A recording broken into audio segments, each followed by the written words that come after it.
Assalamu alaikum! Welcome to Ramadan Books in Nadia's Nook. Today, we're reading Laila's Lunchbox by Reem Faruqi. In this story, Laila has just moved from her home in Abu Dhabi to Georgia and now gets to try fasting for the first time. Have you guys ever moved before? I've never moved, but my cousins have moved a lot. So come on! Join me in your jammies and grab your favorite cuddly friend because it's time for Ramadan Books, Ramadan Books, Ramadan Books in Nadia's Nook. Welcome back to my Nook, everyone. Are you guys all comfy in your jammies? Great, me too. Who's ready to read? Bismillah, let's begin. Laila's Lunchbox by Reem Faruqi. We won't be eating this for a while, said Laila's mother, hanging up Laila's lunchbox. Imagine! I won't be eating lunch for a month, replied Laila with a twirl. I won't have to pack lunch for a month, said her mom with a bigger twirl. The year before, Laila had wanted to fast with her best friends, Hind and Ishrat, during Ramadan, but Laila's mom had insisted that she was too small. Remembering that, Laila stopped twirling. She missed her friends.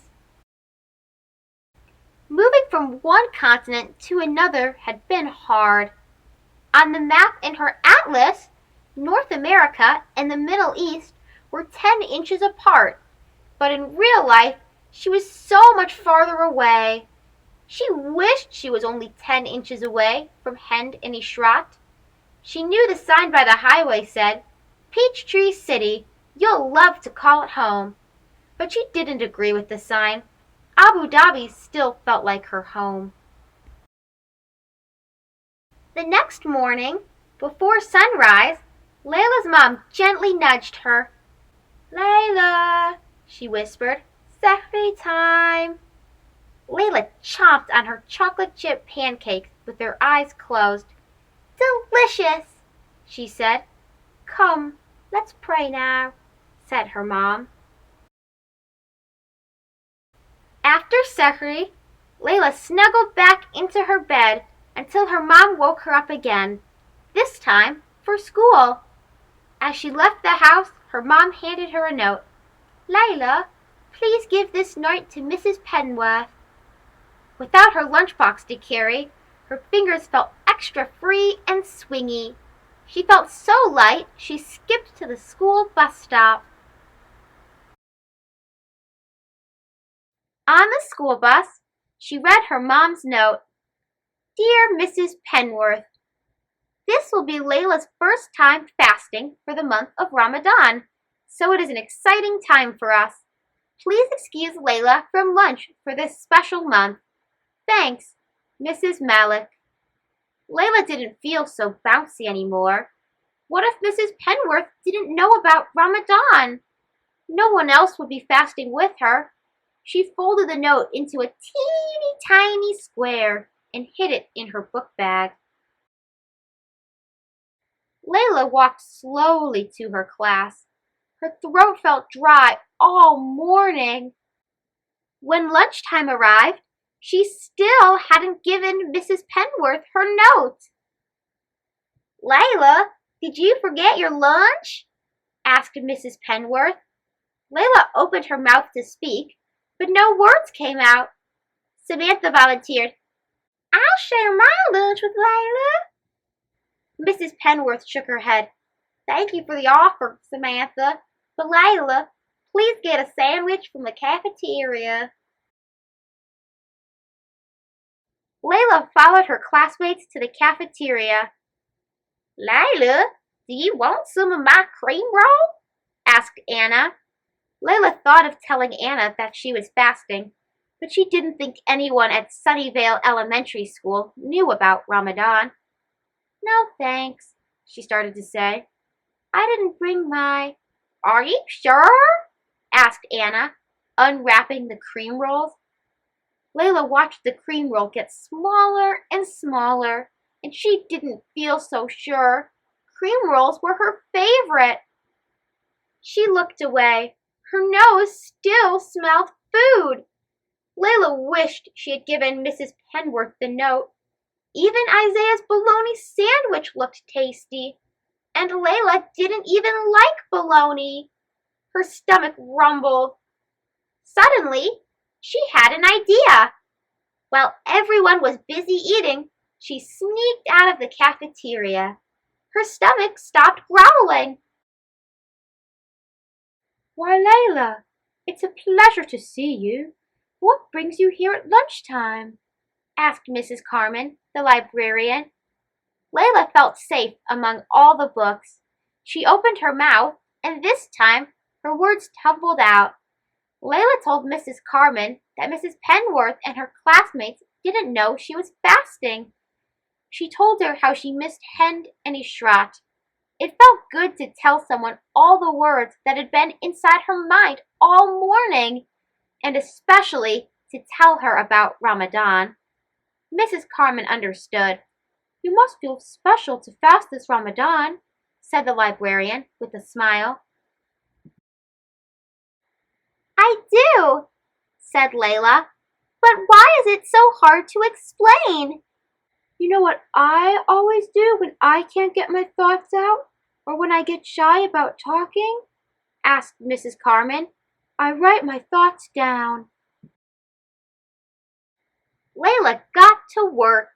She wrote neatly, adding extra loops to her capital L. She worked so hard, her cheeks turned pink. Dear Mrs. Penworth, I didn't forget my lunchbox today. It's Ramadan. My mom finally let me fast. This means I won't be eating lunch for a month. Sincerely, Laila. P.S. I'm Muslim. P.P.S. My mom wrote you a note too. Here it is. P.P.P.S. Here's a poem I wrote about Ramadan. Ramadan is a month Muslims celebrate, a time to count our blessings and appreciate. Muslims fast before sunrise to sunset. But wait, that's not all just yet. Ramadan is a time for lots of prayer. We help the poor to show we care. So in the day, I won't be eating any food, but hopefully we'll stay in a good mood. Laila hurried back to the cafeteria to join her class. Before school was out, she quietly dropped both notes onto Mrs. Penworth's desk. The next morning, Laila swung her fingers as she waited for the school bus. Would Mrs. Penworth like her poem? Laila hoped Mrs. Penworth wouldn't think she had forgotten her lunchbox again. She slowly climbed each step onto the school bus. In class, Mrs. Penworth didn't say anything, so Laila wondered what had happened. At times like this, she wished Hen and Ishrat were there with her. They would know what to say. At lunchtime, Laila's feet felt heavy. She was sure Mrs. Penworth hadn't seen the notes. Everyone would think she had forgotten her lunchbox again. As she was leaving class, Mrs. Penworth patted Laila on the back and handed her a message. Mrs. Penworth had made her capital L in Laila's name extra loopy. Dear Laila, I enjoyed your lovely poem about Ramadan. I'm impressed you're fasting. What a special time for you. You and your family must be thrilled. Would you share your poem with the class today after lunch? You could go to the library this month instead of the cafeteria. Mrs. Carmen is excited to see you. Sincerely, Mrs. Penworth. P.S. Mrs. Carmen told me you missed your friends. I hope you keep making new friends with our class. Laila twirled all the way to the library. She couldn't wait to share her Ramadan poem with her class. Later, at iftar, she would celebrate this day. Wasn't that great how Laila got to teach her teacher about being Muslim? I think so too. What's something that you've taught someone? Well, inshallah, I can't wait to see you guys all tomorrow night when we read another book in my Nook. Until then, good night and sweet dreams.